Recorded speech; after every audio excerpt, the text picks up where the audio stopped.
In this video, I'm going to discuss end behavior of a polynomial function. So, end behavior is just the behavior of a function's graph as x approaches positive or negative infinity.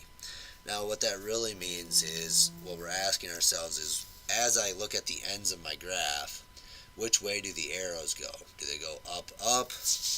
Do they go down, up? Do they go down, down?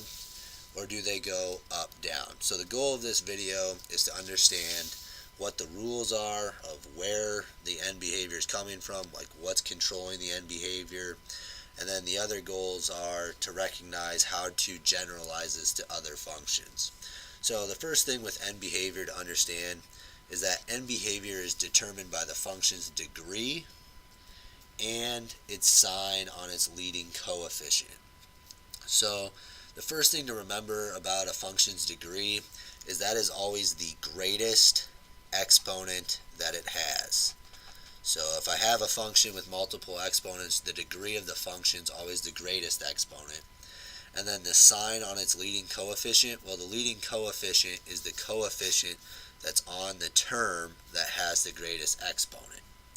And then the sign of that just means, is that leading coefficient positive or is it negative? Alright, so here I've kind of graphed 4 equations. We're just going to kind of look at these 4 and then try and generalize some rules that we can use to determine the end behavior of other functions.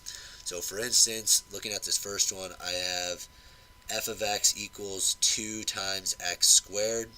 And you'll notice that the graph's end behavior, and I'll initial it with EB, that stands for end behavior, is up, up.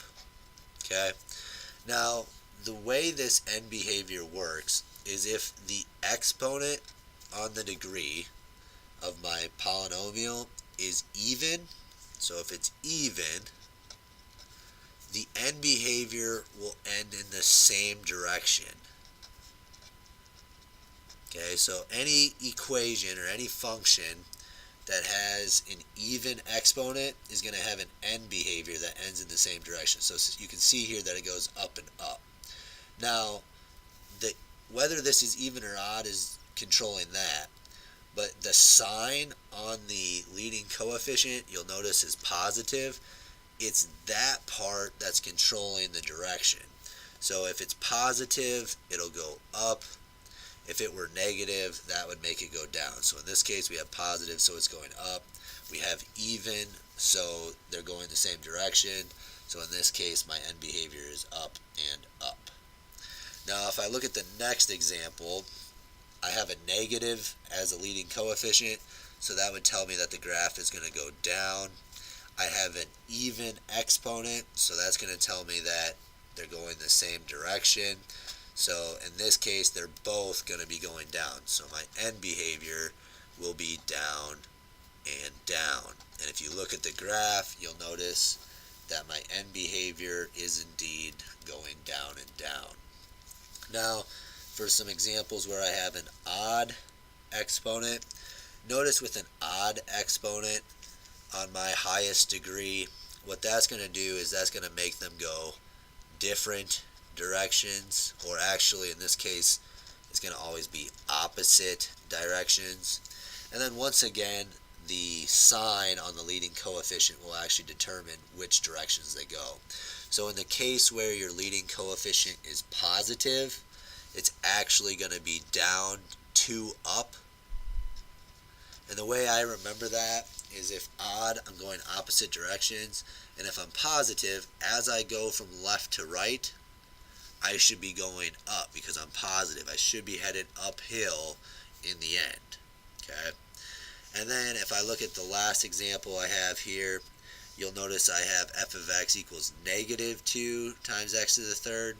So once again, I have an odd power, and anytime I have an odd power, I know the two ends will go in opposite directions. And then once again, my leading coefficient is negative.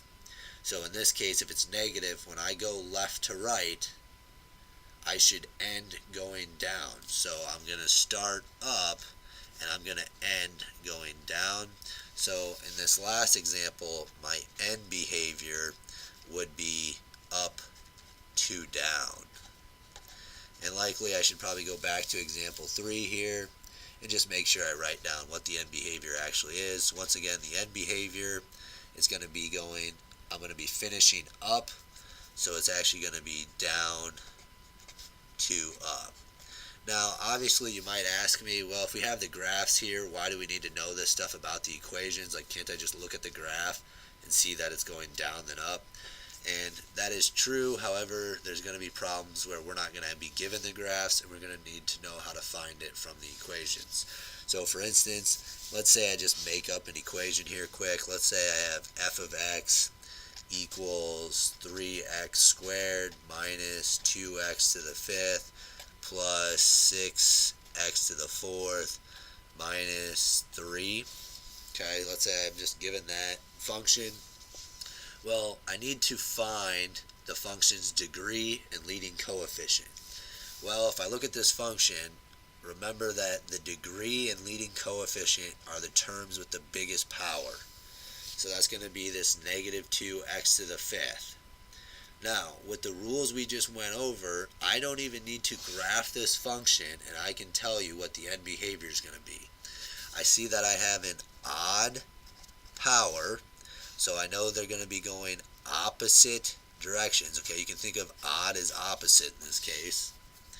And then I have a negative 2. Okay, so I'm going down in the long run. So that means I have to start up and finish down. So my end behavior of this function is going to be up to down. So notice I didn't have to take any time to sit there and graph it. I can just look at the function and quickly identify that the end behavior is going to be up to down.